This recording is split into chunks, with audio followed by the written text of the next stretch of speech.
All right, give it to me.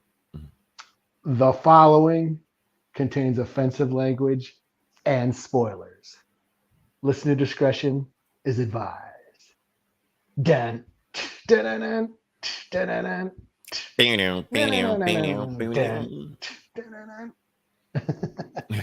Welcome back. I'm all set. Welcome back to the Comic Book Bullies Nursery Bully. Your host Leroy, aka the one who headbutts lightsabers, with my co-host.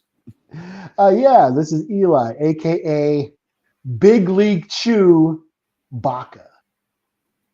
I got that one. Okay. You're old as fuck. Exactly. And want to give a shout out to us and our esteemed colleague, the AI. Because if nobody else, they are with us. CPAI.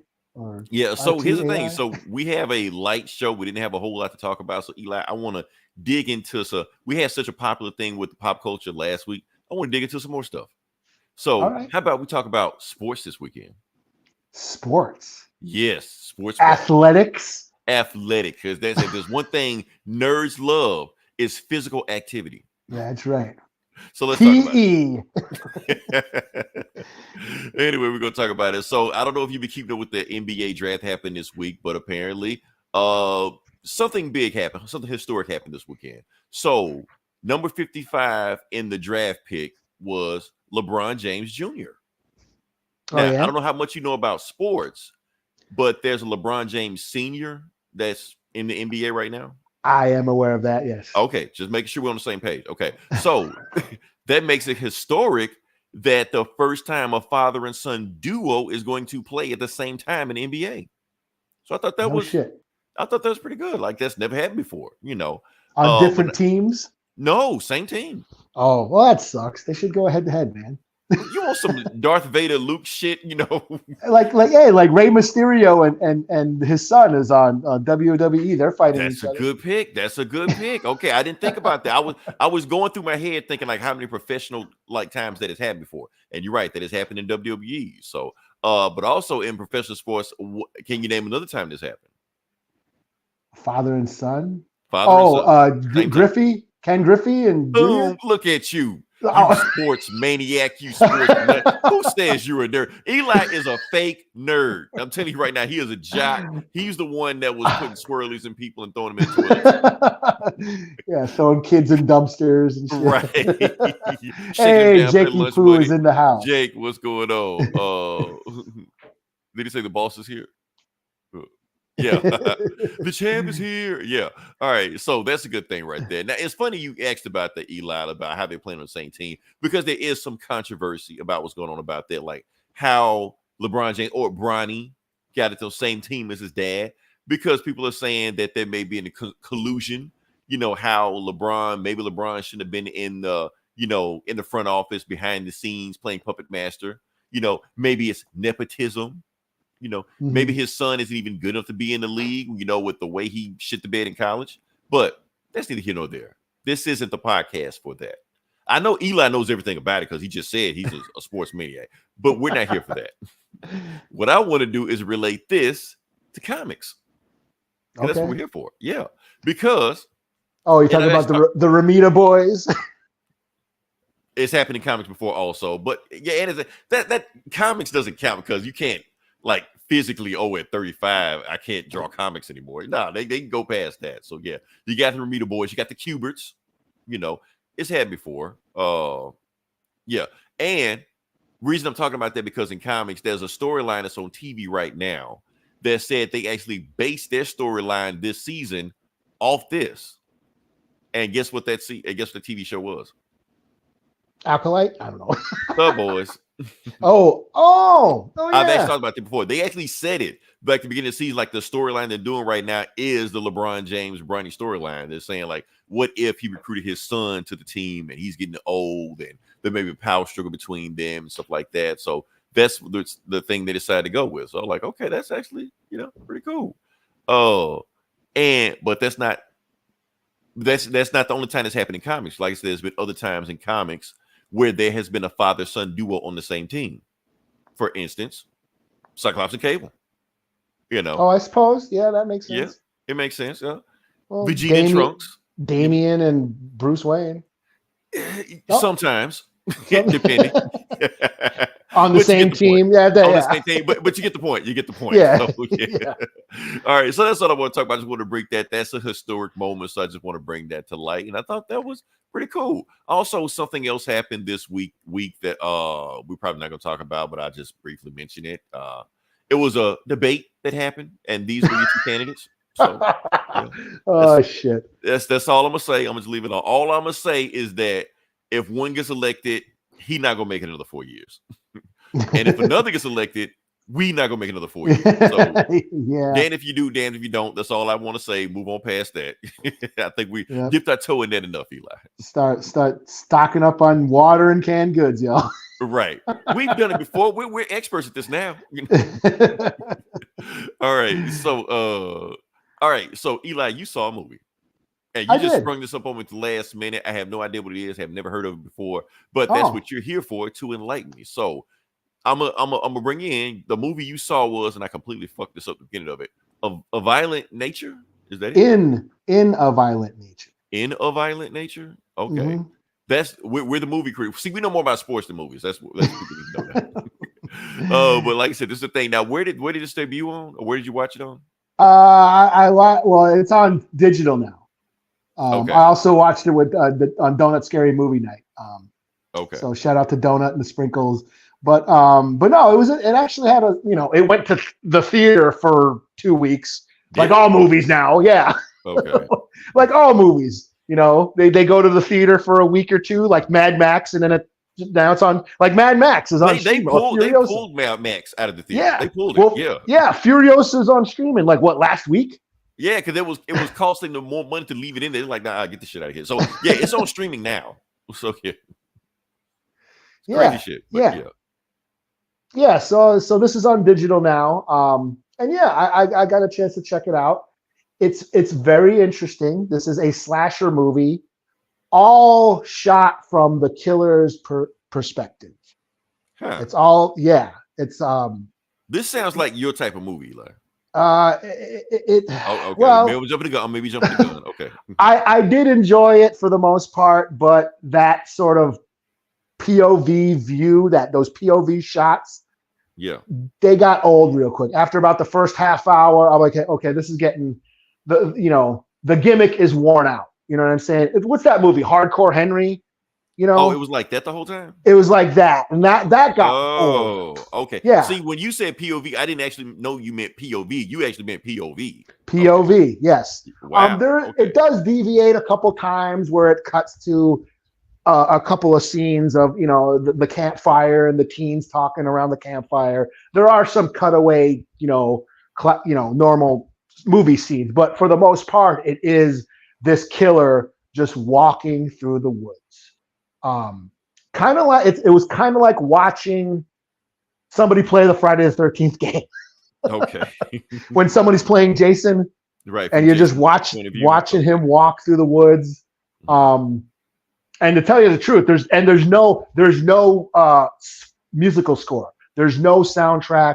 It's just him walking, the sounds of nature, the leaves crunching under his feet. It was actually very relaxing. It was like an ASMR video. Yeah, that's what I'm saying. It's like one of those like nature's sounds you play when you go to sleep. Yeah, the relaxation videos. The Brook. Yeah. Yeah, I actually started to doze at some. like this movie's like making me all relaxing and this should chill be a and peaceful horror movie. Yeah. Tingling. I'm getting the tingles and shit. So yeah, but the gore is solid. There's some decent gore scenes, and there is a kill in this movie that is so over the top and hilarious, and just it basically makes the movie worth it. It's like a Mortal Kombat fatality. It's just he has a hook and chain, so it's like it is like Scorpion, where he hooks her and he just basically rips her apart. Yeah, and pulls her head through her torso. It's just so just so over the top and hilarious. So that kill alone makes the movie. I did find the ending a little lackluster. I was hoping for a the final girl would throw down with the killer in the end. Mhm. Because I thought, okay, that would be interesting, especially from the POV perspective. Mhm. Him, doing battle with the final girl and shit. But they didn't really have that. It kind of ends abruptly, and I was like, what? That's it? Oh well. But yeah, I mean, I enjoyed it, but I felt it did get slow at times. Those scenes of watching him walk did get old after a while. But I did like the idea. This killer he's like a Jason Voorhees. He's resurrected. Somebody takes like a necklace that his mom, I think it was his mom's or something. Anyway, this killer was like wronged. He was like a disabled kid, and the town played a trick on him, and he fell out of this fire lookout tower, and then his vengeful spirit comes back, and he goes on a rampage in the woods. Wait, did Jake see this? Is that what you're talking about? Did Jake? Oh yeah, that's him. Yeah, the yoga kill. Yeah, the chick doing yoga on the cliff. Yeah, that kill. Did you see it, Jake? That was gnarly. That was pretty brutal. Okay. That was metal as fuck. That's the Eli stamp of approval. Okay. Yeah. Like I said, it was like more like fatality. Like it's literally like a Mortal Kombat kill, like a fatality on Mortal Kombat, and like watching somebody play Friday the 13th or Dead by Daylight, Nice. So, but yeah, I mean, I like the idea. I like the storyline, like the plot of his origin, like this killer's origin story and all that. And he's pretty cool. His mask is pretty cool. His weapon of choice, that hook with the chain, pretty cool. Yeah, I mean, I liked all this. I liked all of that. It's just, it got a little old with the whole POV thing. And that's the thing is like, this isn't the first time that the POV of the killer's been done. The Maniac remake from like 2012 with Elijah Woods, that was shot from the killer's perspective. Okay. And that got old too. Of course, the original Halloween, John Carpenter's Halloween, the intro beginning of Halloween. That was awesome. I'm sorry. Yeah. I love that intro, but yeah. Yeah, that's a classic. Especially since you didn't know what was going on at first. You're just like, what the hell? Because you didn't know. Yeah. And then it turns out he was a little kid and all that. Right. Elements of what was that Behind the Mask, the Leslie Vernon dot, that kind of did that too. So that POV has been done before, So was he saying, Frankie, Quiet Place 1 was underwhelming for me. The stress levels that this series is known for fell short. The new one, Frankie. Yeah, I haven't seen the new one yet. I've never seen any of them. Oh, I think they're just okay. I thought the first one was pretty cool, and the second one was just was all right, was fine. Spoiler for me, is it aliens or some shit? Yeah, they're aliens, and they have really good hearing, so you can't make a sound, or they'll get you. So it's the exact opposite of Bird Box. I never saw Bird Box. What? You never saw Bird Box? No. Damn. Okay. Is that you can't look or something? Is that where they're blindfolded or something? Yeah. Okay. No, I never saw that. Damn. It was like in the middle of the pandemic. We had nothing to do. Yeah. Sorry, I missed out. Oh well. I was probably reading the Dune books. We probably were. Okay. All right. I'll let you slide on that. Because that's the time when they started calling Sandra Bullock the Bird Box lady. I'm like, she did more shit than Bird Box. I remember the memes and the talk. Like the Tiger King. I never watched that either. I never saw that either. I don't know what the fuck I was doing. I was just like that blew past me. So yes, the list of top 10 pandemic shows. Yeah, that I missed. Opposite of Bird Box. Okay, that's why I was like, oh, it's like Bird Box. Okay, now I don't need to that. So yeah. So yeah, so in a violent nature, I'll give it a 3.5 out of 5. I mean, I was going to give it a 3 because it is a slow burn, but I do like the idea, and I do kind of want to watch it again. Interesting. I mean, and the kill, like I said, the kill is one of the most outrageous kills ever.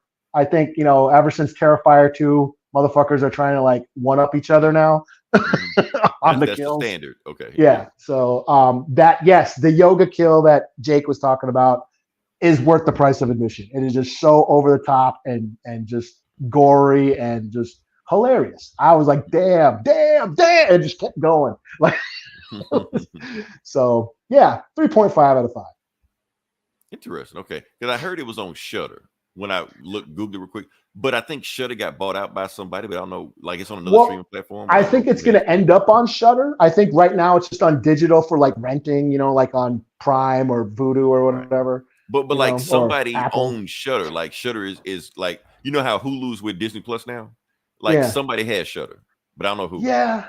I don't know. I keep like getting rid of Shudder, and then I get it again, and then I get rid of it, and then I get it again. And who knows? Maybe I'll get it again if this drops on Shudder. It's only $5 a month.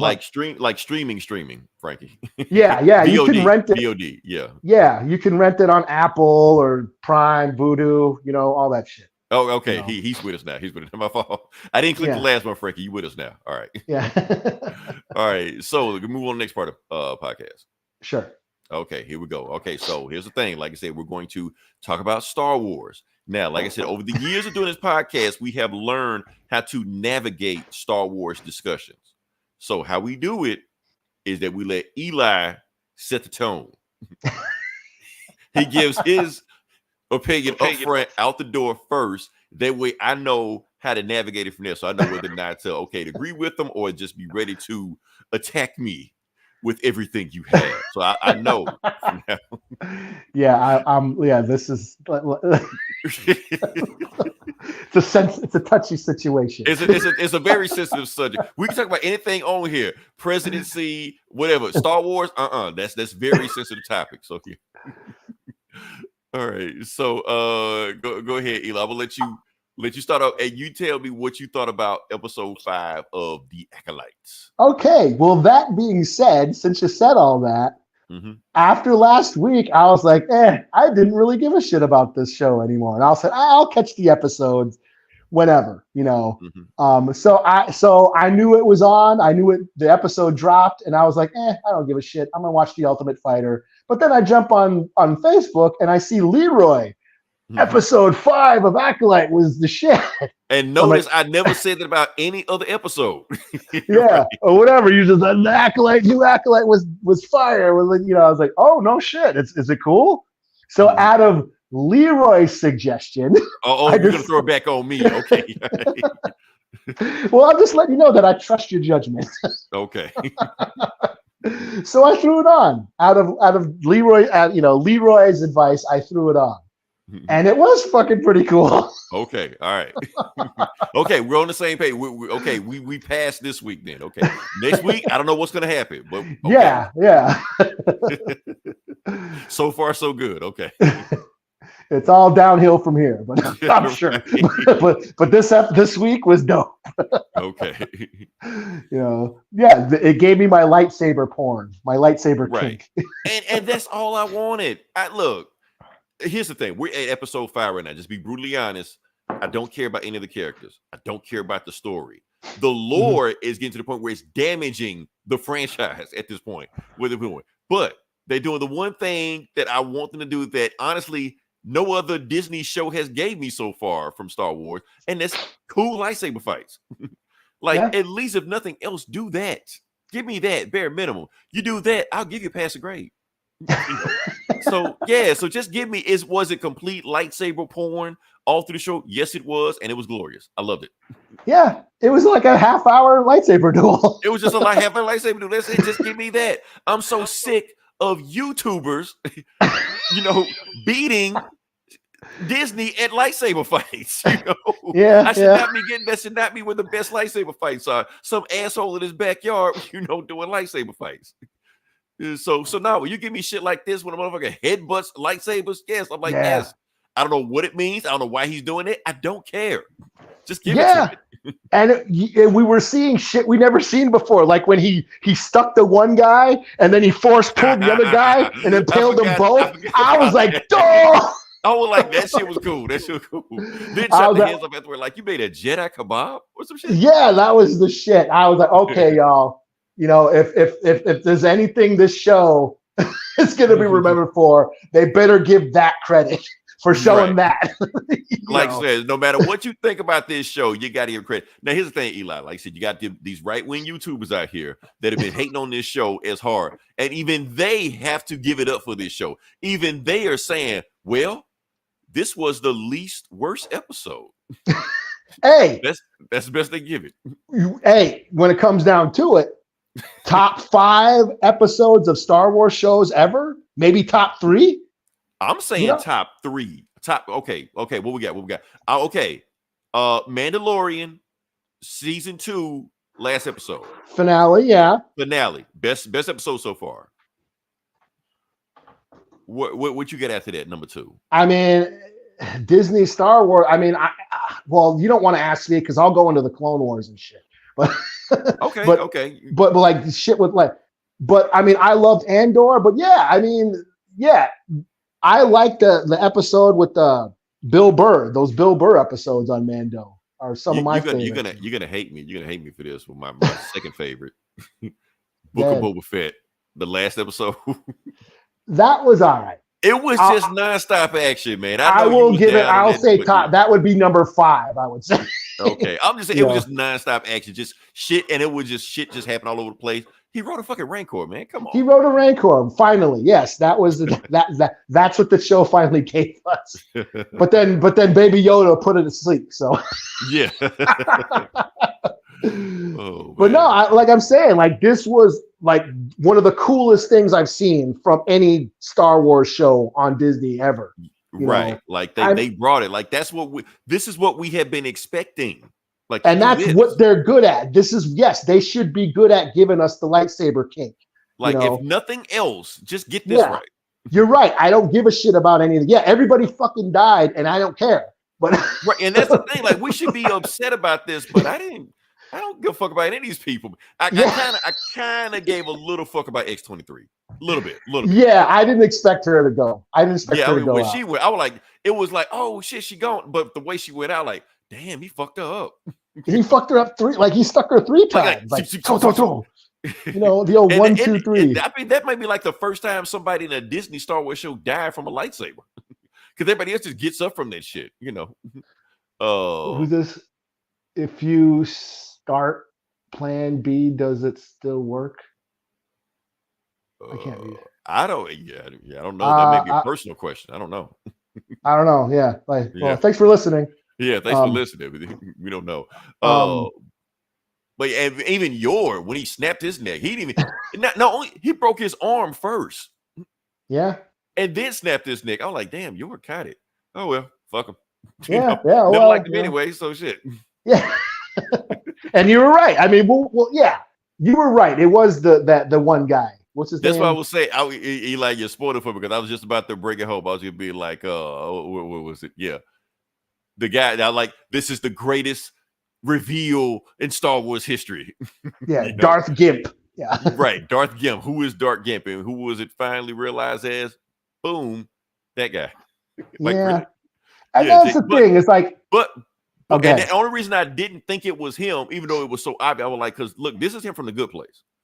He's a skinny motherfucker on that show. So I was like, okay, it can't be Jason from The Good Place. He's too skinny on that show. But he went from The Good Place to the dark side. I'm like, oh shit, what the fuck? Like the dark side, you become a Sith, you get a gym membership? They're like, so like that is that how you sign up? Yeah, sign me up. Shit. So yeah. Well, yeah. So, no, I was loving it. And honestly, his performance was great. Like, okay, we talking about best episode of the Disney shows, best villain of the Disney era. He's up there. And just in just one episode. I'm gonna give Darth Gideon, because I love him. Darth Gideon. Oh yeah, Gideon's cool. He may be my second. Yeah. So just what they've done so far. What's her face from Andor? That's the thing I love. Okay. Kylo, but no. Mm-hmm. Yeah, okay, Kylo Ren technically a villain also, but yeah. Well, that's the thing is like when it was obviously they were like the show was setting him up, like giving hints that it's probably him. But I thought it was like everyone, we all thought it was a misdirect. Like, it's not. It's so obviously him, so it's not going to be him. That's what we were all thinking. But the thing they threw it up, like they kind of almost admitted in that episode, like last episode, they were like, the master can't get here because we're so far out in this planet and no one knows how to get to this planet that nobody else can get here. So it kind of can't be anybody else but him. Yeah. Because they had to get a guide, had to travel and all this bullshit like that. So yeah, it couldn't be anybody else but him because he's on the planet. So yeah. So that was pretty cool. Yeah. I had fun. I you know, and yeah, I'm sure. Yeah, like I said, I'm sure it's all downhill from here. But you know, and as far as the lore, yeah, you're right. The lore, like I don't care. You know, at this point, I mean, Star Wars has lost all meaning over the years. Like, I don't get. Here's my thing. I've learned to separate Disney from the other Star Wars. Like that Star Wars, that's my Star Wars. So no matter what Disney does not fuck with my canon of that story. That's just, I don't care what they do. Yeah, I'm an OG trilogy guy. That was my shit, you know, and ever since then I've been enjoying it as it comes along, and I don't get a bent out of shape, you know. So yeah, I mean, but yeah, I mean, I can understand how people would get, you know, angry over fucking up the lore, fucking up the canon, you know, because they are doing some major canon breaking shit, and we still have 3 episodes left. So there's no telling what they might do going forward. Well, yeah, I mean, that's the thing is they're not supposed to know about the Sith. They're not supposed. These Jedi either gotta die or he's not a Sith. He's a Knights of Ren or whatever the fuck.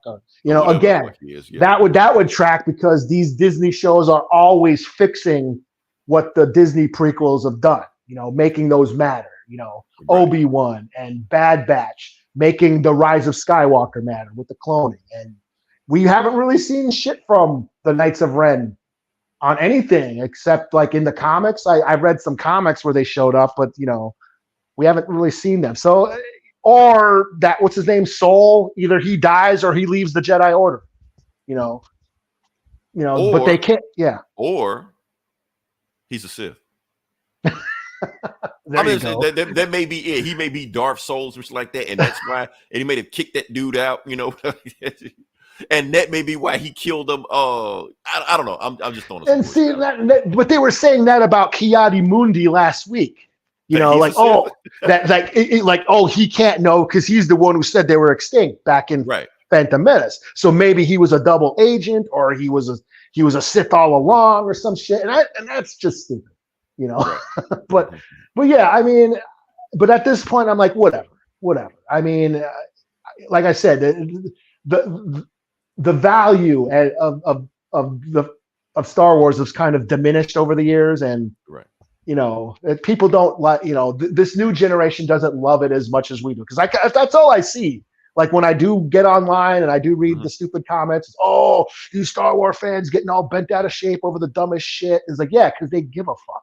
Because they like this shit, because they're called. It's called fans, you know. It's called fans, but you have people that actually like this stuff that's working on it, you know. Yeah, you know. So, yeah, I mean, if you don't, just by you saying that, obviously means you don't give a shit. So, but yeah, I'm like, yeah, I just kind of riding the high of this last episode as much as I can.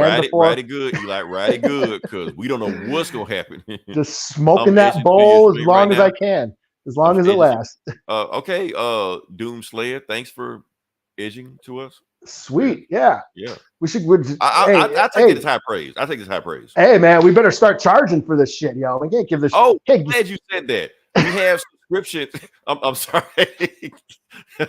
I'm not going where you think I'm going with that. Okay. So we have subscriptions on Facebook now, just activated last week. However, I'm letting you know up front, we don't have any new material on our subscription service that we don't have for free right now. So don't think you're going to go there and you're going to see some shit that you're not seeing right now. Where's the Eli feet pics? You know, none of that shit. Deadpool entering Star Wars universe would be believable. Honestly, if Deadpool jumps to Star Wars, I wouldn't care. That's whatever. Yeah. Do whatever you want to. He's Buck Bunny with guns at this point, so he can do whatever he wants to do. So yeah. Well, what's her face? Like Sabine on that, she was kind of doing that shit. She had the gun and the lightsaber, sort of like Deadpool. You know? Yeah, basically sign up for Eli's OnlyFans. Yeah, that'll be on the subscription. Okay. I'll do it. I will do it. Whip it out. It's a hard world, man. You know how the tough times are. Right. In this economy, goes the way we think it's gonna go. So yeah. Yeah, gotta do what you gotta. All right. So, like I said, we enjoy episode 5. Now, episode 6, Who knows? Who knows? But as much as people been bitching about the show, we got to at least give it some credit for this episode. Right, because nobody else is giving it credit, that's how you know it's a grift. Because they're not allowed to say anything positive about the show. It has to be the worst thing ever. When we both said on the show that it's just mid. That's all. Yeah. It's not the worst thing ever. It's not, I need to pluck my eyes out and like that. It's just whatever. Yeah. It's the first episode. I'm like, oh, okay. This is the reason why you're making the show, obviously. So yeah. Yeah. I mean, like I say, yeah, it's perfectly fine. I don't think it's the travesty that the internet's making it out to be. Right. You know, and there are a couple of things that I find interesting about, you know, the Jedi actually being assholes and all that. I mean, that thing is it's doing just enough to keep me interested. And then this last episode, like, blew it out the park. So, yeah. That's a good question. And Frankie's asking us, do we recommend it? Here's my thing, Frankie. I'm not going to make a full recommendation until the season is over with. Because as of right now, the show to me is so up and down. Like is what the fuck to man, that's awesome. So I'm like, I gotta wait for it to end before I can make a full recommendation on this show. That's just yeah, it's okay. If you're not into Star Wars, this isn't gonna make you a fan. Right. I'll put it that way. Right. You know, yeah. Because they keep trying to go for this new audience that I don't think they're nailing down. In today's time, you're gonna be good or bad or no in between. And here's the thing, Jake. That's one of the issues I'm having with this Disney Star Wars, that they having so much gray area with the Jedi that I never really agreed with. I never give a fuck about gray Jedi, but they keep trying to make it a thing. So, like I said, I disagree with Star Wars fans on that. That's just me. And you know what? That's the main thing about Star Wars fans, that we always right. I thought that was fucked up what he said also, but anyway. And that's the thing about Star Wars fans, that we're so divided that we all want something different from Star Wars. Like, I don't think we can agree on what we want. Some people want these awesome lightsabers and they're good. Some people say, oh, it's too much lightsaber porn. Give me better story. Give me better acting. Give me better characters. Give me more Skywalker. Give me more Darth Vader. Give me new characters. Yeah, and for me, Star Wars has always been about the space battles. Like, you know, like I said, I'm coming from the OG movie, you know, A New Hope back in 1977. That was all spaceships, you know. Right. You know, I wanted to fly the X-Wing. I wanted to fly the Millennium Falcon. That's like the route for me, you know what I'm saying? Right. So, yeah, I mean, it wasn't until The Phantom Menace where I'm like, holy shit, lightsabers are fucking dope. And then you got Jake. Star Wars is just Baby Yoda. Yeah. Know? And then you got this generation who just loves Baby Yoda, the Mando, that, you know what I mean? Or Ahsoka. I mean, but that is true. I mean, he could be joking or not or trolling us, but that is the thing. That's true. Like, these kids these days, they don't give a shit about Luke, you know? Right. So I mean, like, once we thank you. So like, once we get on, like, Star Wars fans, once we get on the same page, I think we can find a way to move forward. Because we're so divided, we're so fractured, we're so split. It's kind of almost impossible. Like, we can blame Kathleen Kennedy for everything because she can't give us everything. Nobody can. And George couldn't do that. Did you see the Red Letter Media review? Ooh, that hour long about the Acolyte? Yeah. Yes, I did. I didn't know if you watched it or not, but yeah, it was yeah. But I think they hit the nail on the head. Like, Kathleen Kennedy, they really did. Yeah, is a business. I mean, she's run it like a business. And what are the kids into these days? The shit you're seeing on the Acolyte. The shit you're seeing act like, or at least that's what they think it is. And honestly, we're not gonna go down that road because Red Letter Media was. See, there you go, promote another YouTube channel. Oh, sorry. But it was awesome. I watched the whole thing on there, and they said some shit like, "Ooh, damn, they hit the nail on the head there." So yeah, and they didn't take sides, no right wing, no left wing. They just told her how it is, and basically they kind of broke it down like both sides are fucked up. Yeah. Both sides are grifting, both sides are pandering, but whatever. And those guys are Star Trek fans. That's what's the beauty thing about, like, they're not really into, they lean more towards Star Trek. So they always critique Star Wars through a Star Trek lens. They'll do 2-3 hours Star Trek episode reviews. Like, yeah, dang, I always skip them, but yeah. I always skip them, but they do them, you know. But here's the thing: I want to blame Red Letter Media for something. Okay, all this right wing. Well, I'm not even gonna say right. I'm not even gonna go there. All this angry YouTube reviews where they get clicks, you just say angry shit like that. I think they invented it. Yeah, the old because they did the old the prequels. The prequels, and they did like long just shit on the prequels for like 6 hours or some shit. So I think that invented, we could just shit on movies and let's just do that. Let's just be angry about movies all day like that. Because before that, you didn't really see that on the internet. Everybody was either like high praise, Marvel is the greatest thing. Let's just jerk off to Marvel, or they were impartial, But after them, Red Letter Media, now everybody just shit on everything. Like, let's just shit on everything and just get views. Yeah. Yeah, they even admitted like they probably invented that shit. Yeah, I've seen that in their videos too. Yeah, like they're part of the problem, but yeah, but they're also they're non-biased. That's the beauty thing about them is that they're non-biased, and I think the grifters and the neocons think they're on their side when. Right. And that's the thing. Like, I don't want to blame Kathleen Kennedy again, but let's just say Star Wars and Disney in general. That they may be going after the audience that doesn't exist. Like, the Acolyte, they're obviously going after a certain crowd with the Acolyte. Who is that crowd? Yeah, it ain't us.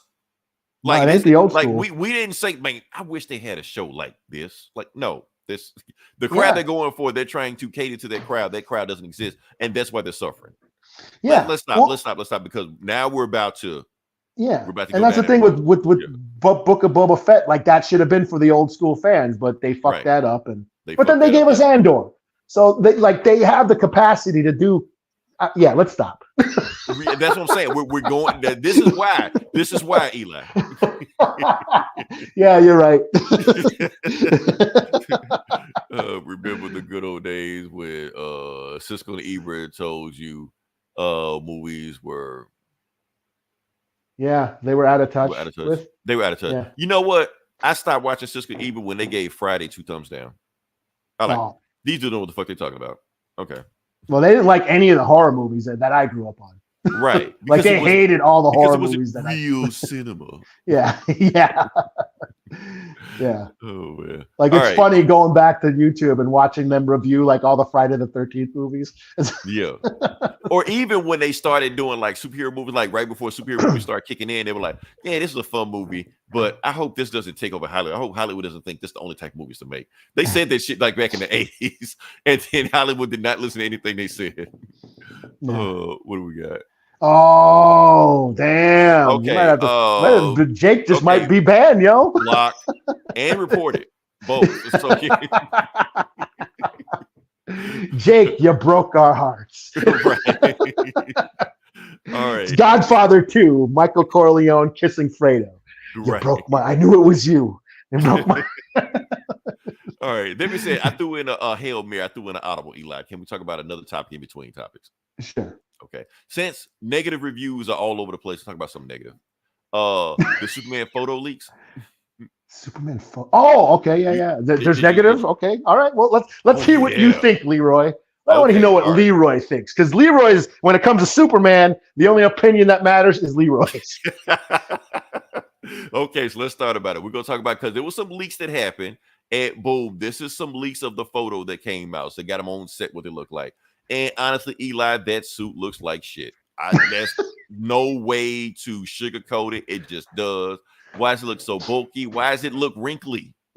Like it's Superman. What the fuck? Why is the dude helping him stand up? Right. I'm pretty sure he's not in the movie, but yeah, not that guy. I thought he's Superman. Can he stand up? Like, Superman is tired? What the fuck? And my thing is like this. I'm like, what? I was like looking at that suit, like, what does this remind me of? It's like if the MCU made a Superman suit. That's what it looks like an MCU Superman suit. And then I did some digging on who made this suit, and it was the same designer from Guardians of the Galaxy. I'm like, that makes sense. Okay. Well, now, I mean, James Gunn, Mm-hmm. Now Yeah. I get all the references, the inspirations. I see the new 52 collar. I see all those Jim Lee lines and shit. I see the Kingdom Come emblem. You know, I see he's supposed to be wide and stocky and bulky like All-Star Superman. So I get all that. I see all that. It just doesn't look right. But I will say this. Some scenes, Eli, 'cause they got a bunch of photos on scene. Some scenes I actually kind of like from a distance, don't look bad.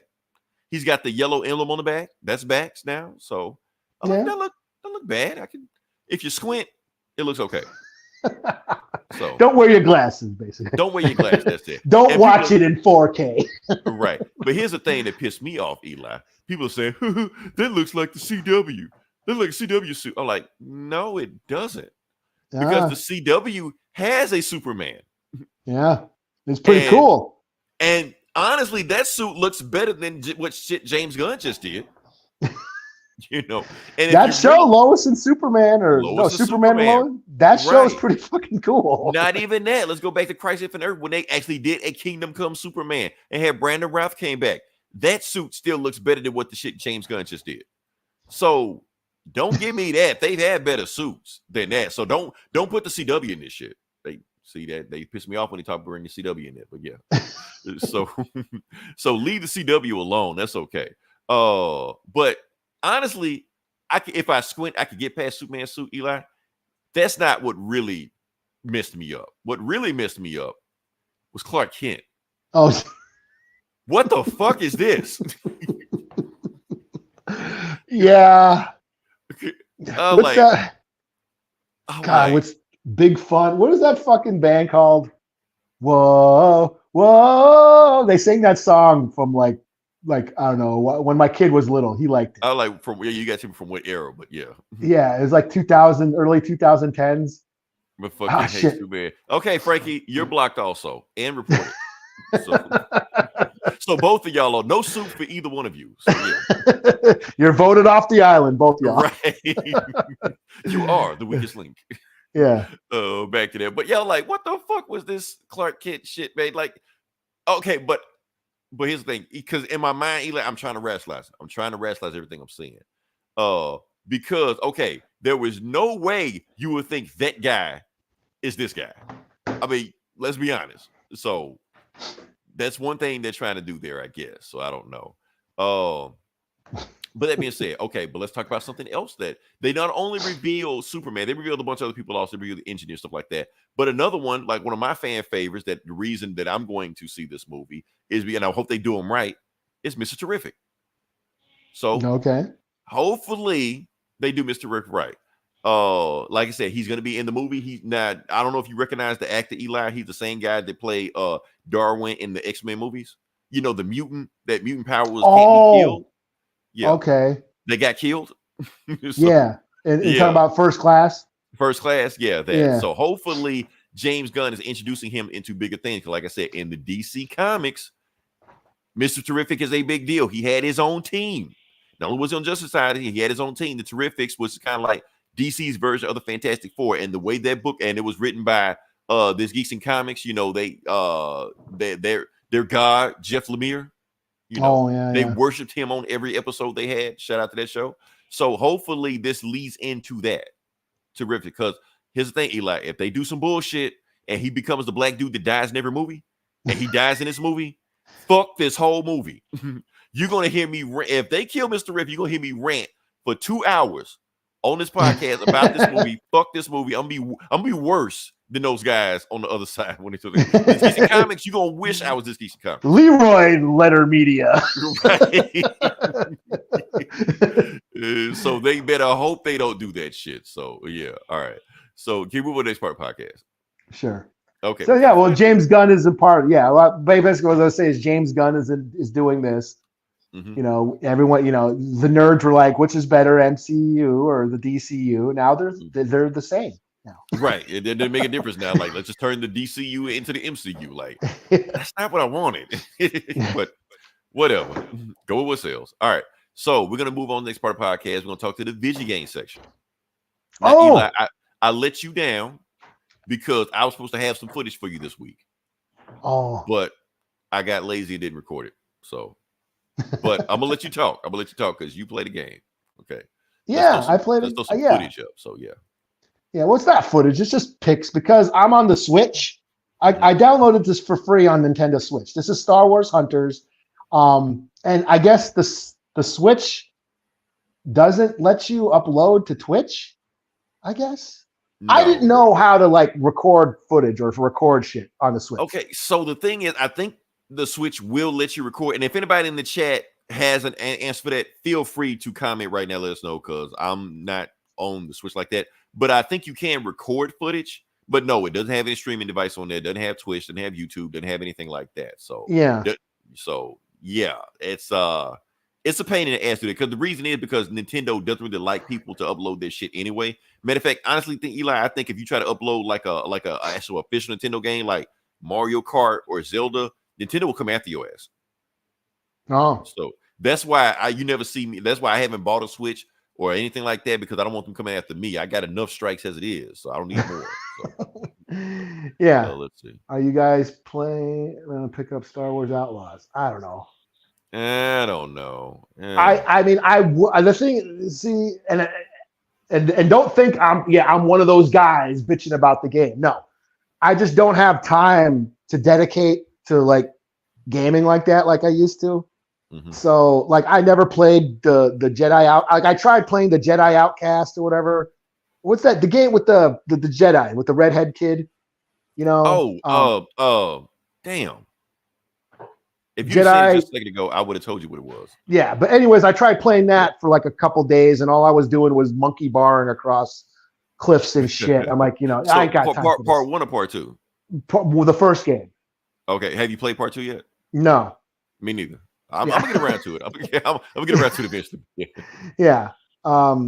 But anyway, so this was for free on the Switch. Download it for free.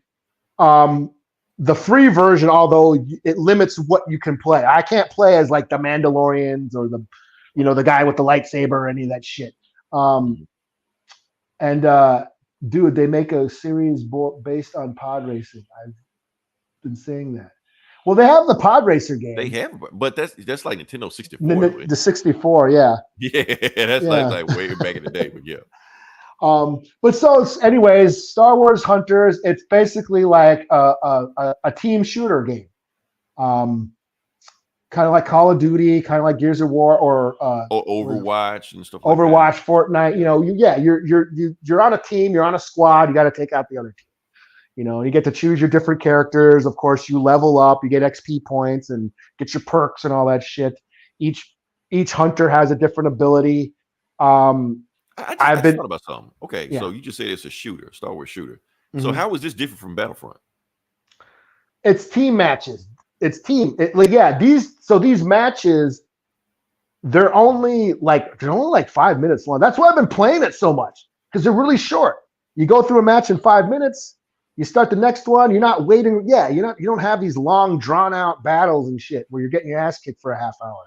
And then so what is like 5v5? It's 4-on-4, I think. Oh.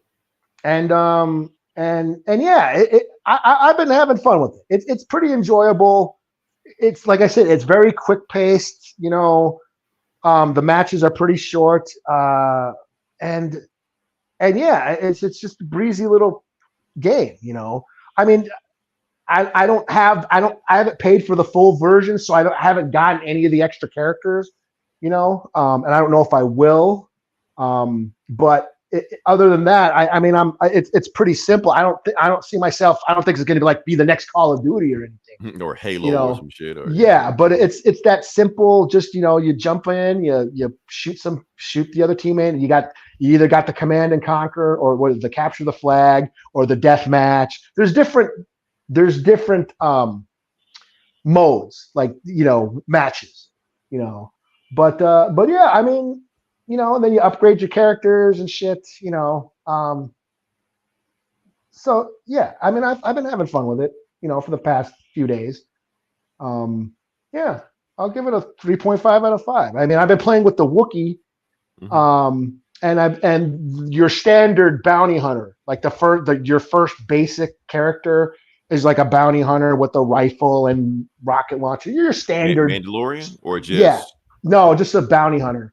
okay. But yeah, you got like a gun and some, grenades and rockets. It's your standard, shooter weapons and shit. But then you can unlock other characters that have lightsabers and force abilities. I've been using the Wookiee, which is a lot of fun. He's like a tank. He just bum rushes everybody, and he's just slow. But there's a character that I haven't unlocked yet. I don't know if I gotta buy it, but it's like two Jawas stacked on top of each other in a trench coat. Like there's two, and they got all these crazy ass weapons. So I would like to play with that character, but other than that, no. I've been digging on it. Like I said, I was up to like 4 a.m. the other night just playing that game, and I haven't done that in years. I haven't played a game all night like that in I don't know, like a shooter. I'm talking about like a shooter, online gaming like that. I haven't done Honestly, that. I haven't played a shooter in a long time. I just don't do shooters. You know what's funny about it? Like anytime I tell people, I play video games or I got this system like that. Like they always name it, trying to get me on some shooter, Destiny and all Call that. of Duty. I don't play any of that shit, man. I don't care. I don't give a fuck about Call of Duty Zombies, man. I don't. Just look boring as fuck. But that's all anybody plays. So they're like, well, what the fuck do you play then if you don't play Call of Duty? They looking at me like Madden. You play Madden? You don't play Madden or Call of Duty? They looking at me like I cursed them out or something like that. Like, no, man, I don't. Just it's like those aren't the only games that exist, Yeah, like there's other stuff you can play, man. It's cool. But guess what I haven't played? Okay, just like you've been on that, I've been playing, and like I said, I've been Twitch streaming this for the last week. What the name of this game? Midnight Suns. Oh no shit. Yeah. Okay. So I'm gonna have some footage loaded up for you next week. But has Fat T played anything? Told you about it? I haven't heard anything about it. No. Here's the thing. It's a card game. It's a card game. Yes. It's so like weird. Yeah. Like Magic the Gathering type of shit or what? Kinda. Yeah. Yeah. I've never played Magic the Gathering, but it plays like how I think Magic the Gathering would play. Yeah, I never played with card. I had the Magic the Gathering app. Yeah. But I never played it. I can't. That's too much math for me. I mean, it's fun. Eli, it's almost addicting when I play. Okay. It. Yeah, because it's like they give you a handful of cards, and you gotta play your cards, and sometimes you get a good card and do like then you gotta move people over here and do this stuff like that. And I was like, man, this shit is fun, man. Here's the thing, the bad part about the game is the other shit they do. Like when you just walking around and doing RPG shit and talking to people. I don't give a fuck about that. Put me back in the card game. So that's what's selling me on the game, right? And then the cutscene's pretty awesome too. So yeah. So like I said, I have some footage for you uploaded. Matter of fact, check out the Twitch stream this week. I'm gonna be playing all week on Twitch. Matter of fact, I'm gonna start dropping a link in the page. So yeah, that's all I got. Cool. So all right, move on to the next part of the podcast. Sure. All right, like I said, this is Comic Book Bullies. We're talking about comic books, and we're gonna jump into it. And Eli, I'm gonna go first. Right on, yeah. We got a bunch of Superman shit we're gonna talk about. That's right. House of Brainiac has fallen. For all you haters in our comment section, thanks for listening, but still. Yeah, so first off, like I said, this is the House of Brainiac, the fall of the House of the Brainiac, all this shit like that. Part 5. Now, some genius at DC decided to drop part 5 and part 6 at the same time in the same week.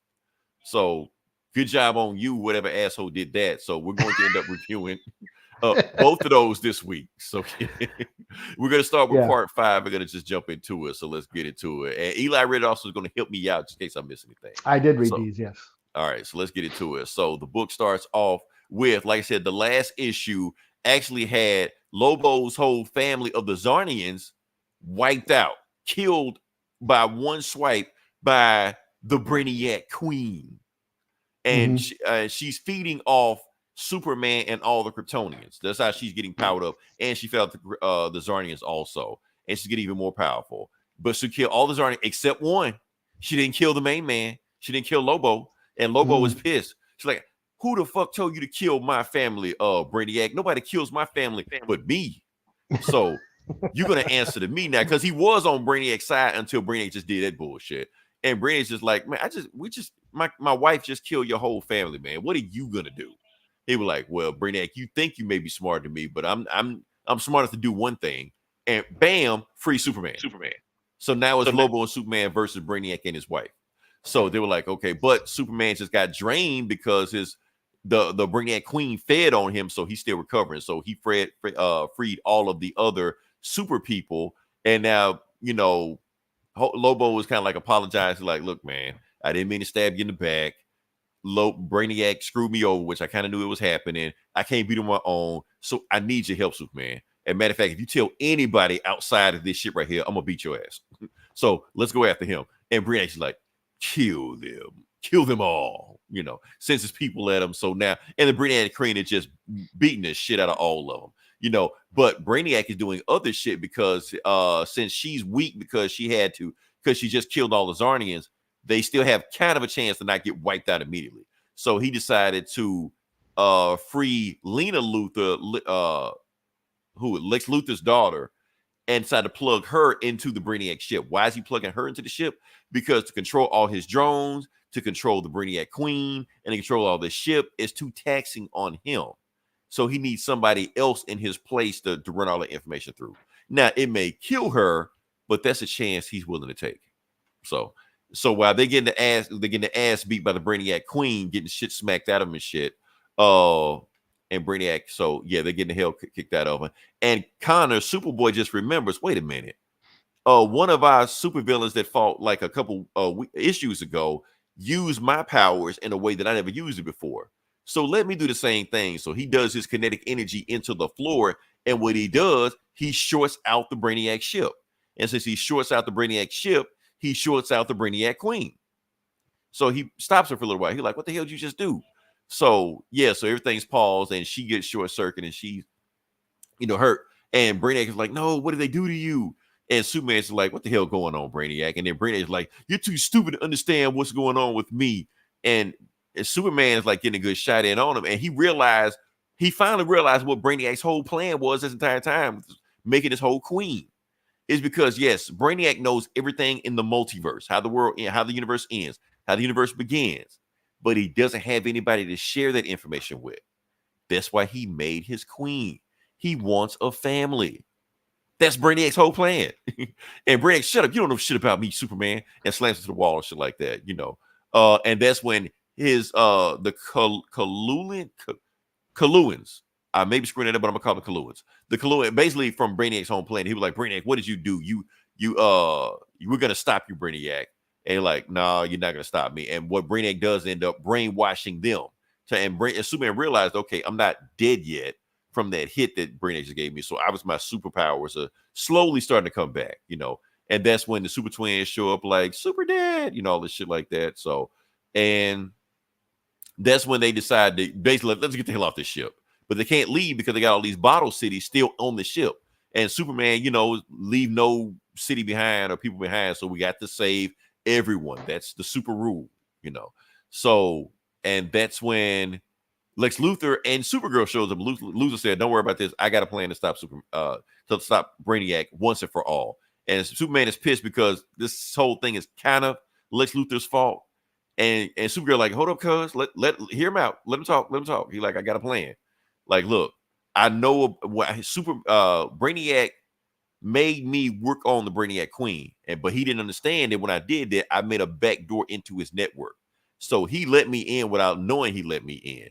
So I'm going to, and he got this cool panel right here where Lex Luthor has on a Brainiac mask. He's like, I'm going to hack into Brainiac's mind and take over from the inside.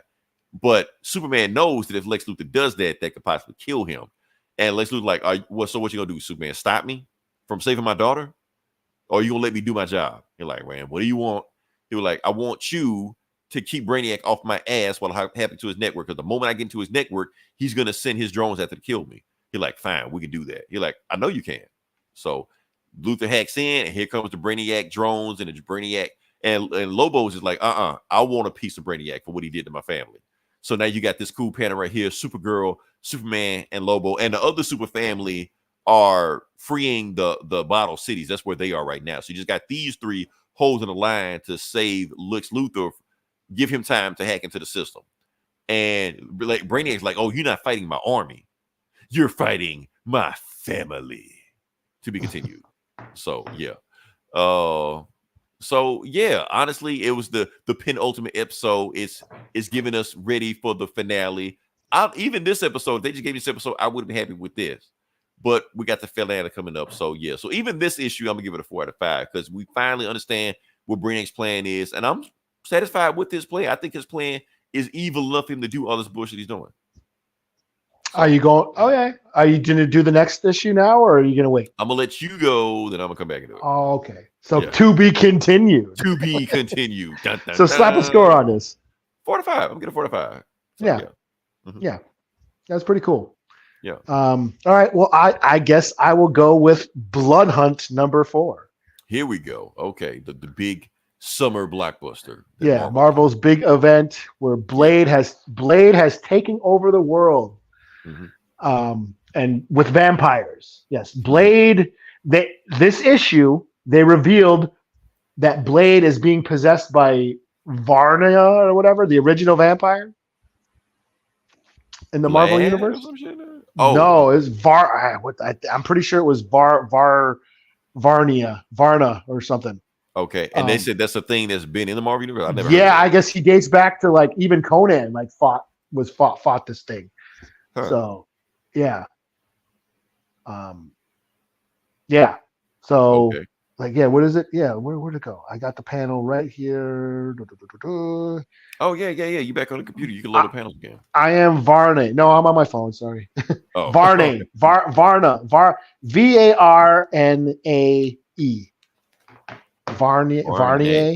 Varnier. Okay. Yeah. I guess. Anyways, I guess he's the original vampire in the Marvel universe. Like he turned Dracula and everybody. So anyway, he's the one who's been possessing Blade. So for those who don't know, this Blood Hunt, Blade used the Darkhold spell to darken out the sun and turn Earth into an eternal night, and is taking over the Earth with vampires. He's turned most of the Avengers into vampires, and kill Doctor Strange. Kill Doctor Strange, but Doctor Strange is in the astral plane. Like his spirit is still around. He put a spell so Doctor Strange's vampire body doesn't do anything, but he can still. His astral plane self is still running around with what's your name again? What's that chick's name? Clea. Yeah. So they're running around doing shit. They go to in this issue. They go to Latveria, where fucking Doctor Doom is like, yo, this is some magic shit. We need some magic. And Doctor Doom's like, well, I'll help you, but I need one thing.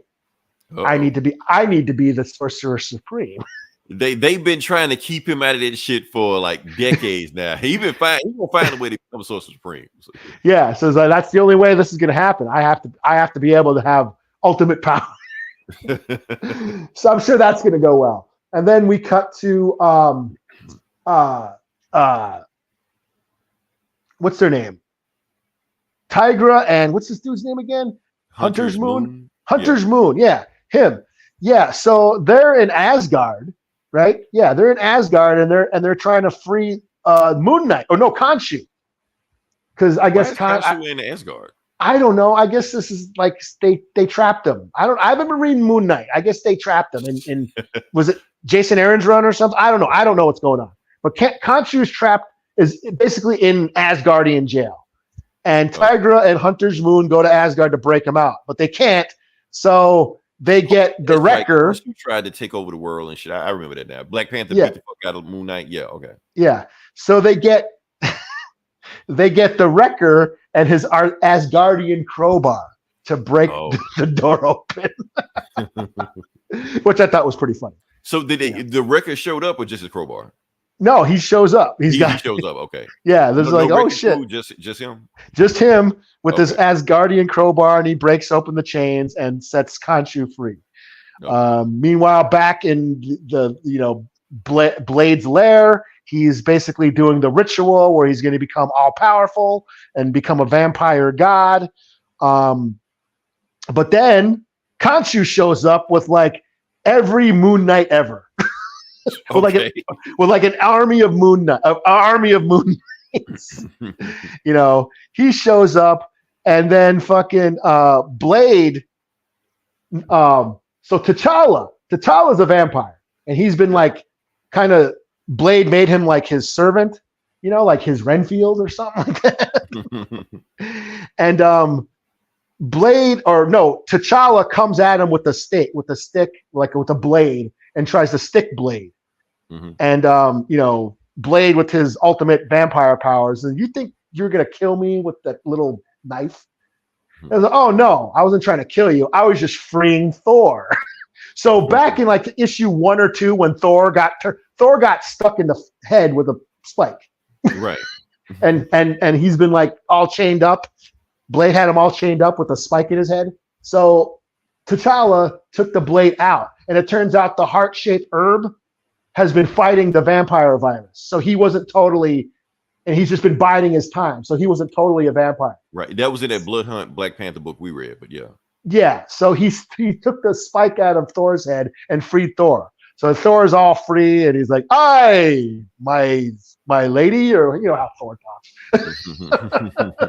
Have it thee. Yes, come hither, fair maiden. My loins are burning, or whatever, And then the rest of the Avengers show up and like, okay, Blade, it's on, and that's where it says to be continued.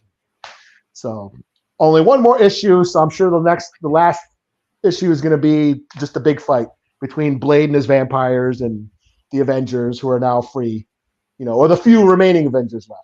Yeah. So Thor didn't have any brain damage, getting stabbed in the head or nothing like that. He just came back.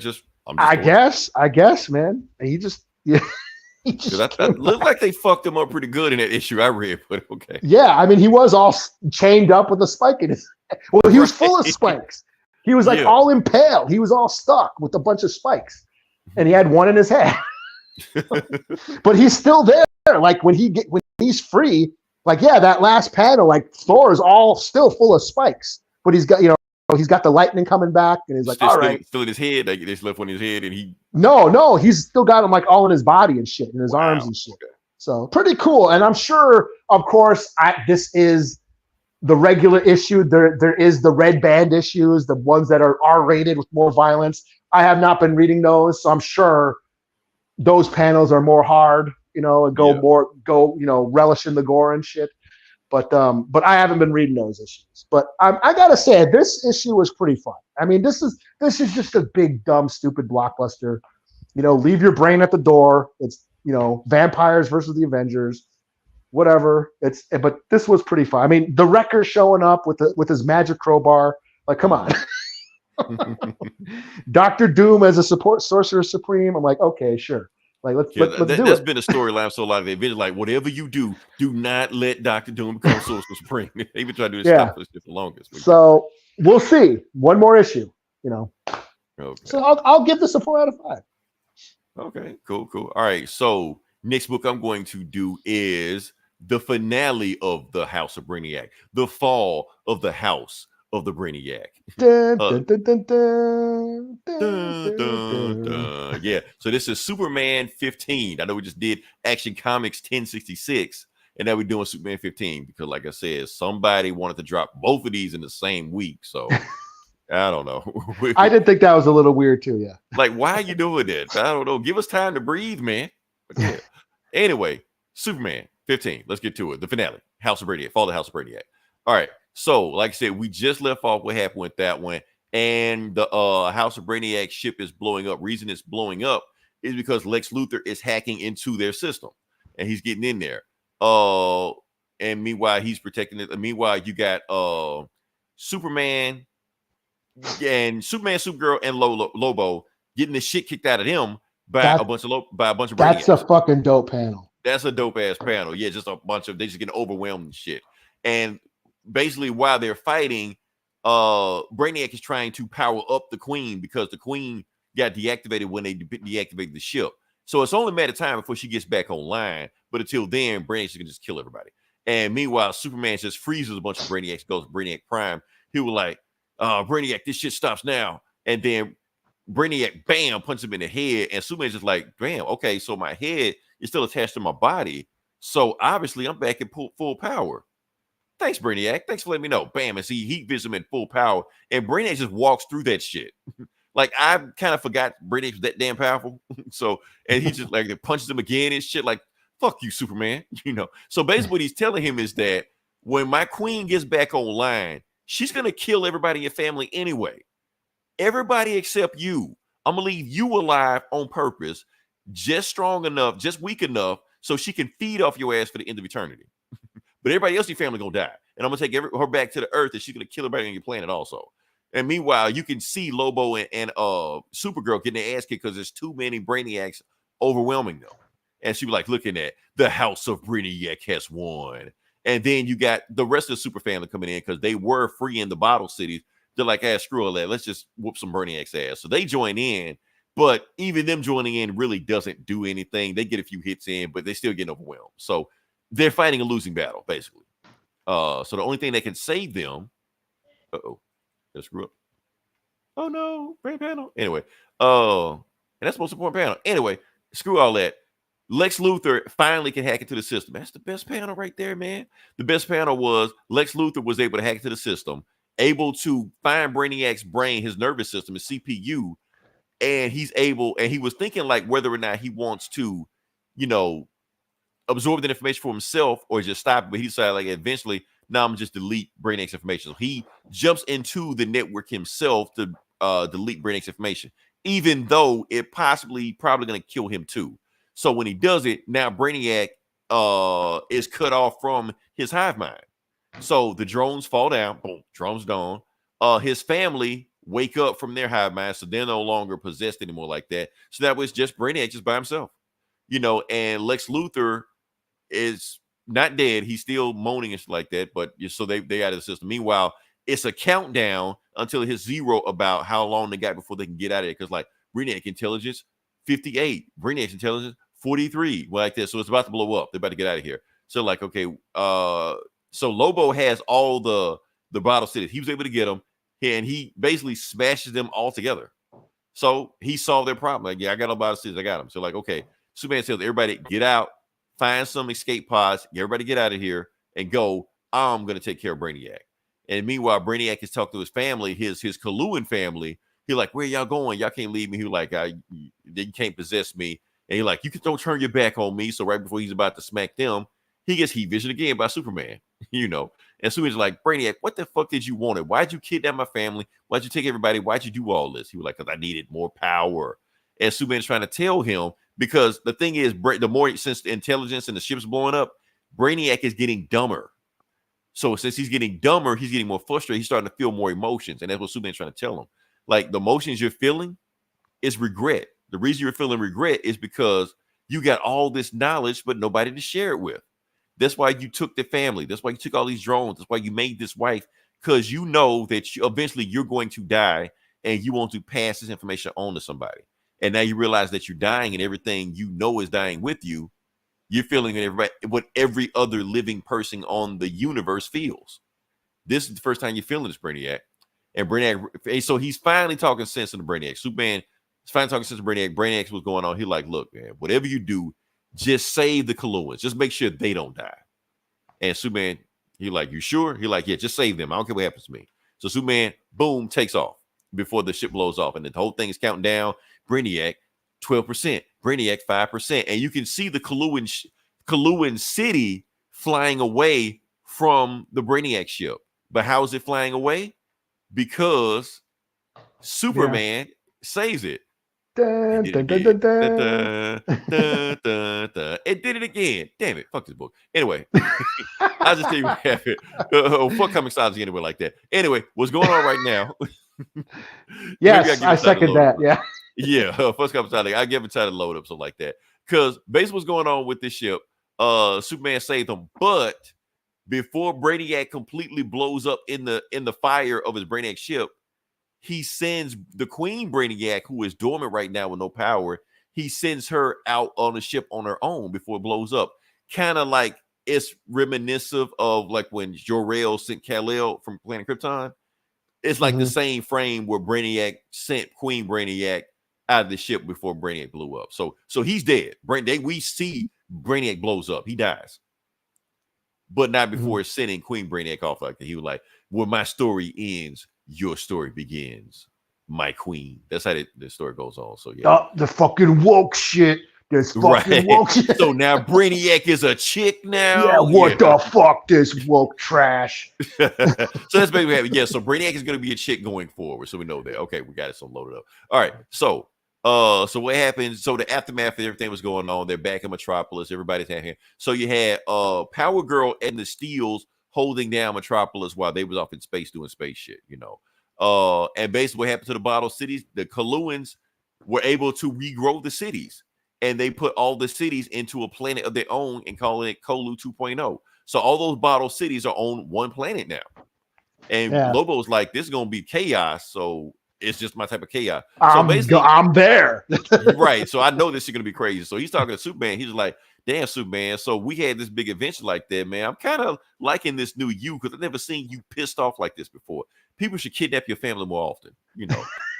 And he's like, well, anyway, you bastard, I'm out of here. And next time we're gonna have a real fight. And Superman's like, every fight we have is a real fight, knowing he's bullshitting because he always pulls his punches, even with Lobo, you know.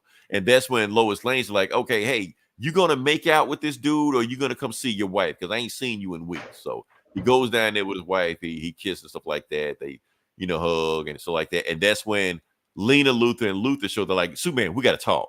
And Superman apologized to Luthor, like, look, Luthor, I know you've been lying to me the whole time. I know you had your reasons. So I just want to say apologize. You have my trust. And Luthor is just standing off in the space. He's like, Luthor, you're there? And he's like, Luthor?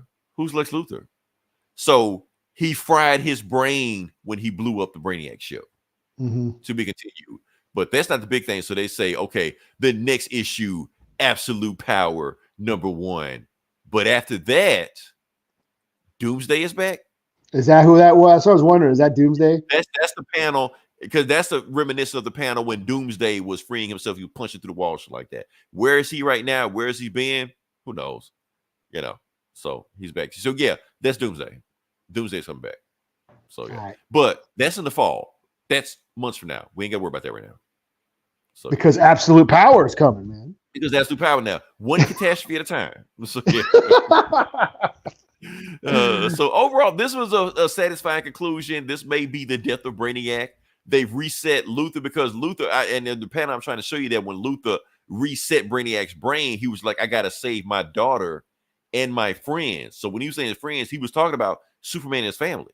So like he really was with them at the time. But now that they reset Luthor's mind, they're probably going to turn him evil again. So, but it was a cool arc they gave him for a while. So yeah. So no, this was a strong ending to a wibbly wobbly story. Yeah, I was disappointed in the whole Lobo Superman team up. I was hoping for a little bit more action, you know, from that whole thing. But you know, whatever.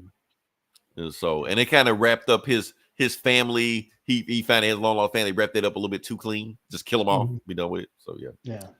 But I'm still giving it a 4 out of 5. It was a good, strong, easy breezy arc before we get into bigger, better stuff. So. Yeah, it started cool, then got a little muddy in the middle, but then it had a strong ending. Yeah, so that's a good thing. So yeah. All right. So what else you got? I got HELLVERINE #2. HELLVERINE. Let's see what we got. Okay. So this is Benjamin Percy still. Well, he was writing Wolverine and Ghost Rider, and now he combined them into one. Right. This book. Let's have it peanut butter and jelly. So, yeah, you know, I thought it was going to be kind of cheesy and dumb, and it is, but it's cool. I've been digging on it. So this is #2. So Daken, Wolverine's son, he got killed by Sabretooth in the whole Sabretooth war. Like chopped up and spilled out. Oh, yeah, he got fucked up. Yeah, Sabretooth fucked him up. But that demon, that one demon that I can't remember its name. The one that was where the little kid was making those fucked up sculptures out of dismembered body parts to appease that demon. That's the demon that is possessing Daken, the spirit of vengeance. And Daken's back from the grave, going around, you know, doing Ghost Rider shit. And the, what do they call that Department of Fear or whatever? What do they call that organization?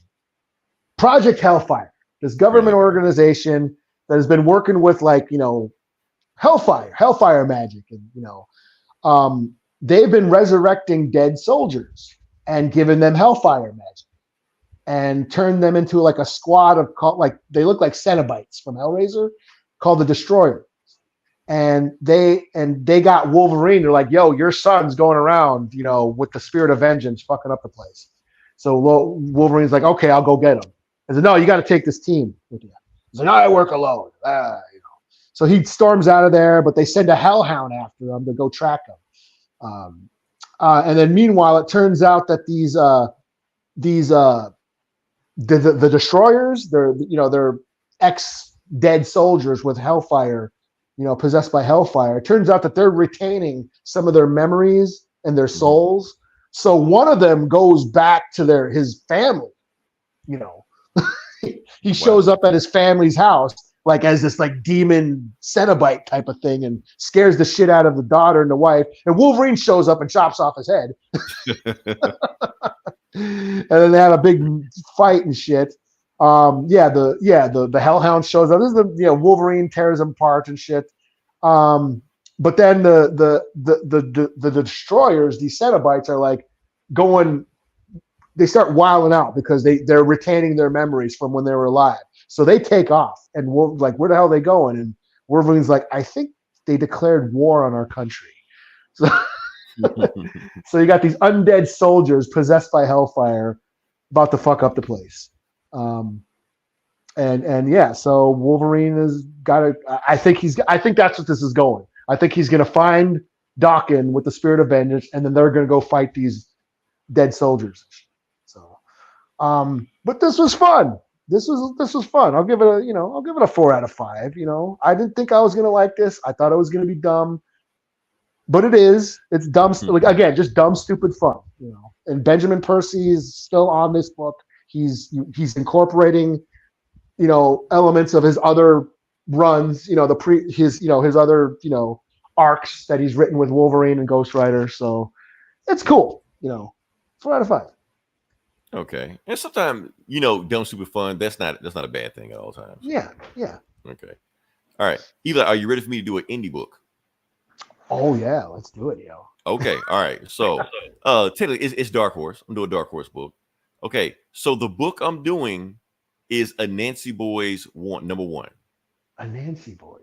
Are you familiar with this? No, I didn't know. Okay. Let me give you some background, because I think if I start talking about it, it's gonna sound familiar to you. Okay, so do you remember that Amazon show called American Gods? Oh, yeah. Okay, so Neil Gaiman made that show also. So he wrote a book, like a spinoff show of it, but he wrote a novel called ANANSI Boys about Mr. Nancy from that show. So He wrote that book, he wrote the novel, and this is the adaptation of that novel. Okay. Yeah, and it was transcribed, even though Neil Gaiman wrote it, it was transcribed by Mark Bernardin. Oh, no shit. Yeah, so he's the one that transcribed us over. So, trying to think if I give more details about this. Oh, so Mark Bernardin wrote it. Wrote the script. Well, Neil Gaiman wrote it, but he kind of Mark Bernardin adapted it from the novel. He adapted. Yeah, he turned it into a comic book. He turned it into a comic. Yeah, okay. But it's basically the same story. He just changed some shit up. So that's what it is. ANANSI Boys. We're going to get into it, find out what it is. And I was just like, I wonder what this is about. So let's talk about it. And I think Amazon Prime is turning to a show, or they canceled the show, or they finished the show. I don't know what's going on with that show. I think I own, I think during COVID when they were selling a lot of sales, I bought a bunch of series, they were complete series for $10. And I think American Gods was one of them. And I still have not watched it yet. Okay. So, but Mr. Nancy showed up on that. Matter of fact, Mr. Nancy was like a breakout character on that show. So yeah. So anyway, let's get to it. ANANSI Boys number 1. Matter of fact, I even listened to the audible of this for 5 minutes just to make sure I'm pronouncing it right. Okay. So, yeah. So I know I'm doing it right. See, all right. Those audio books, they come in handy, man. They come in handy. Yeah. When I'm riding from work and stuff like that. So yeah. Well, in between doing, I'm gonna put ANANSI Boys in there. See, but you know what? I'm not gonna spoil myself. I'm gonna wait to see what Mark Bernardin does. So yeah. All right. So we got here Anansi boy starting up there, and it's basically telling you what, who, and how Anansi is. Now, for those who don't know what Anansi is an African god, like actual African god, not something that Neil Gaiman made up. Matter of fact, Anansi has showed up in other comics, like he showed up in DC before. He's like, I think, you know, like Vixen. I think he's like the god that powers her totem or whatever like that. He gives her animal powers and shit like that. And I think he's, well, not even a he, because in those comics I think it's a she. And I think she has something to do with Nubia, like the Wonder Woman, Nubia and Wonder Woman shit, something like that. Oh, okay. Yeah. So anyway, they're just saying what Anansi came from. They're basically saying how in African culture, like early African culture, before writing, before cave drawings, all the stuff like that, you know, they basically told the stories of what they did like that. And the story they were telling of basically like they didn't, not that they worshipped animals, but they basically felt like the animals were like avatars of gods that they came from. Like, you know, the king always represented royalty, like the king of the beasts. You know, the gazelle was always represented speed or fleet-footedness. The monkey was always foolish and dumb and, you know, things like that. Now, in the old stories, like any evil that was around, it was always the tiger. They always thought like the tiger was the most evil thing you possibly. So anytime there's a story about a tiger, it never ends well, you know. But that was then, and eventually those stories kind of morphed from tiger stories being the bad guy into spider being the bad guy. Because if you notice, like all those animals, the spider is controlling them. And basically, Anansi is the spider god, if that makes any sense. Spider god, Okay. trickster god, that's what Anansi is. I'll wait till you. I was going to say so. I'll let you finish. Good. Okay, all right. So now that we know who Anansi is, what Anansi is, where Anansi came from, now we got to talk about the story. So we're talking about the story. We're talking about we're in London, and we got this guy named Charles Nancy, and he's about to get married, and his wife is telling him, well, I'm sorry, his fiance telling him, like, why don't you invite your family? Well, I can't invite my family because my mom is dead, and I don't get along with my dad. They're like, invite your dad. Like, I don't really want my dad because my dad is an asshole. My dad is a womanizer. He's always touchy-feely with every woman he goes up against. And every time he sees me, he goes out of his way to embarrass me. Matter of fact, he gave me this nickname when I was a kid called Fat Charlie. I'm not even fat. Like when I was a kid, I was kind of pudgy a little bit. But since he called me that, that name stuck with me to this day. So, and like I said, he's not a fat guy. And he basically told him, and his dad was always playing tricks on him. Like when he was in school, he told him that like it's Florida law, because he's from Florida. He told him it's Florida law to dress up as your favorite president when you come to school. He did that. The kids laughed at him. And his dad was in the a classroom laughing at him too, you know. And he was like, that's why I don't talk to my dad anymore. He was like, and then he told my dad went to go see mermaids while I went to go look for mermaids. He's like hitting on every bikini chick walking around Florida, shit like that. And like that, I don't want anything to do with this guy. And she's like, so when the last time you talked to your dad? Like last time I talked to my dad was on my mom's deathbed. And he's talking about my mom's deathbed, and she was dying. And he was trying to get in contact with his dad, well, I think by Mrs. Higgler. He was trying to call her. And all he met while doing that, he hears a band. He hears a band coming down the hospital bed. He's like, oh shit, it must be him again. And his mom starts smiling, like, uh-oh, it's him again. And yes, he has a marching band coming down the hospital with him, his dad. And his dad sees him. He was like, Fat Charlie, get the fuck out of my way. Gonna see your mama. And so he sees mama, you know, I'm here, darling. And she's just like, oh, you're here, baby. You know, they like want to hear him again. And basically the band was playing her favorite song, Yellow Robe. And she was like, that's nice of him to do that on him the day before she died. He's like, no, well, that's the thing. She didn't die. The very next day, she walked out of the hospital. And she went all around the city, started flying around the city, started traveling all over the place. And she called me like years later about how much fun she was having. And she just passed away in her sleep like years later. She thinking that my dad coming to see her gave her a few more extra years of life. Like, I don't know why she thought that, but yeah, that's what's going on. So, and basically, though, she was like, well, he sounds like a fun guy. I want to meet him. Call your dad, or at least call Mrs. Higgler so she can get in contact with your dad. She's like, fine, if that'll make you happy, I'll do that. So she gets on the phone with Mrs. Higgler. She like, because he just looks up Mrs. Higgler's name, I guess, in the yellow books or Google or something like that. And if I hear like, Mrs. Higgler, this is Charles Nancy. She's like, who? Fat Charlie. Hey, Fat Charlie, I ain't seen you, blah, blah, blah. So she starts talking his ear off, shit like that. Fat Charlie, I ain't seen you in a while. I was like that. Like, he's like, look, trying to get in contact with my dad. I'm getting married. Matter of fact, if you want to come, you can come too. She's like, Fat Charlie, put me on speaker. I need to talk to you. Make sure she don't hear it. So you talk, she's like, huh? They're like, uh-oh. Ooh, okay, really? And she's like, damn, I gotta go to Florida. She's like, why? My dad just died. And so how did his dad die? 2 days earlier, he died doing karaoke singing to 3 white chicks. That's how he died. Yeah. So that's where the funeral was going on. What was he singing? Oh, and I think he was singing Not So Fast Pussycat by Tom Jones. I looked it up. That's what he was singing. So, Okay. yeah. All right. So yeah. So he's flying from London to Florida to go to his dad's funeral. Oh, and he ripped the dress off when he died also, because that's what he does. So he's running to the funeral because he's late for the funeral service. So he finally gets there. And when he gets there, the preacher asks, does anybody want anything to say before we bury, the dearly departed? And he just walks up to the casket. He's like, look, Dad, I know we had our differences. I know we never talked like that, but I'm gonna just tell you, because I never told you I love you before, but I'm gonna say it right here. I love you, I miss you, and I forgive you. And that's when Mrs. Higgler finally shows up. She's like, Fat Charlie, get your fat ass away from that bad casket and go over here to this other service and leave these good people alone. And she look around, and some white people. He like, oh shit, I'm at the wrong service. Like, yeah, that's my grandma, man. What the hell are you doing? And so they go to the funeral service. He missed the funeral service. She like, where the hell you been, Fat Charlie? Why ain't you come to this funeral service? And Charles wanted to cuss her ass out. He like, look, I was flying 3,000 miles, drove 3 hours from Orlando to get here, missed my exit just to get here, just to miss the funeral service. She's like, don't worry, you got plenty of time, because I'm gonna let you. You're gonna help dig the grave for your service. And the grave diggers left. She paid the grave diggers $30 so he can do it by himself.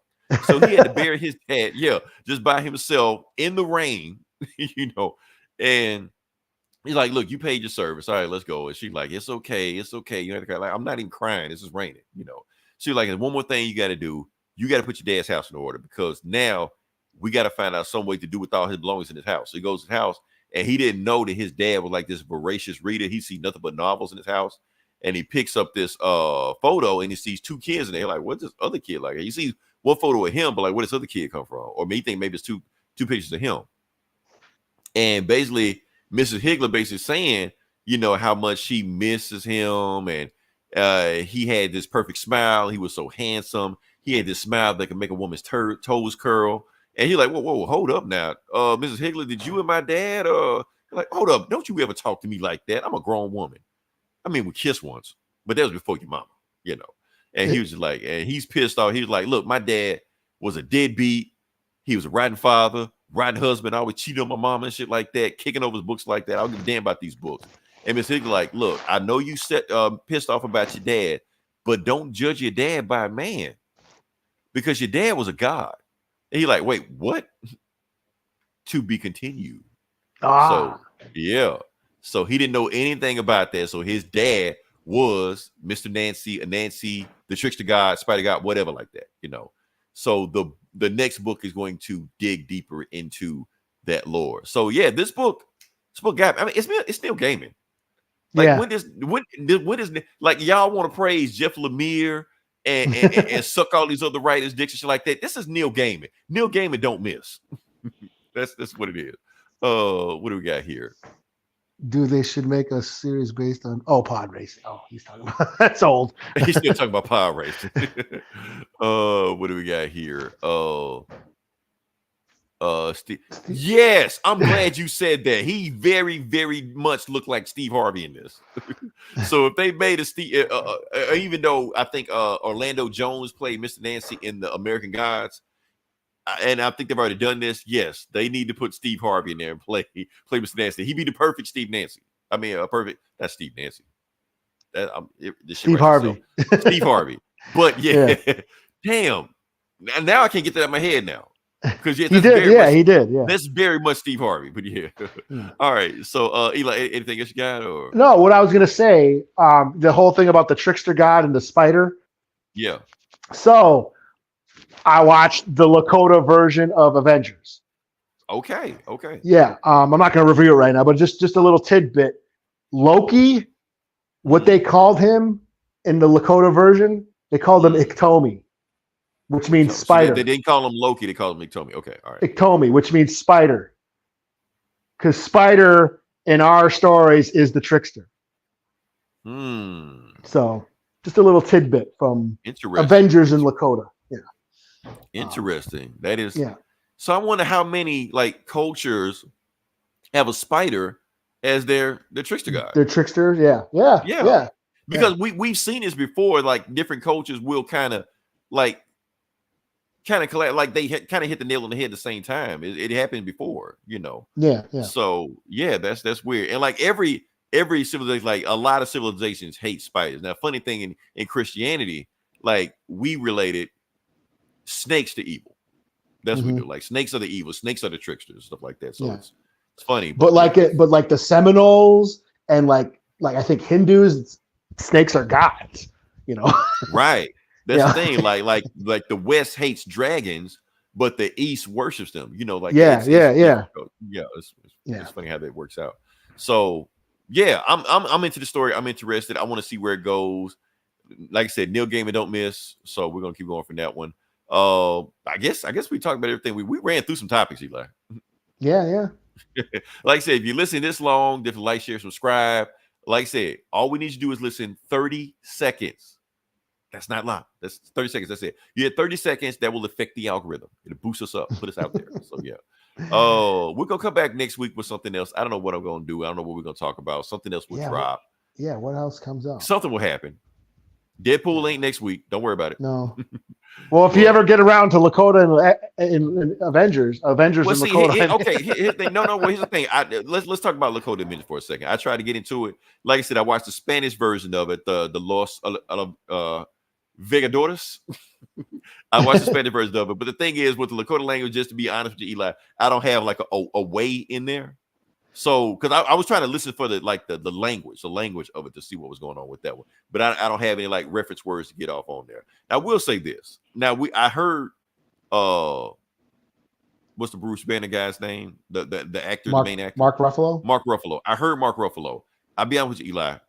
The other guys don't sound like their guys. No, so they didn't do all the dialogue. It's just certain scenes. I think it's the scenes where they're arguing about, you know, please drop the scepter, Mr. Banner, or that whole scene, you know. Okay. I think I think the actors came in for that, but they're not for everybody. Not the whole movie. The whole movie isn't in them. Yeah. Okay, I knew I would crave it. That is not Tony Stark. I know it's not. But yeah. Okay. So that makes more sense then. Okay. So I'm gonna try it again. I'm gonna do it again. Just to find a way to get into it, but I'm gonna definitely listen for that also. So, but if we do, I can go on about it because like Fat T showed me a bunch. Like they had to make up a bunch of words that didn't exist. And that's the thing, because here's the thing, because Josh Whedon writing is so unique or weird.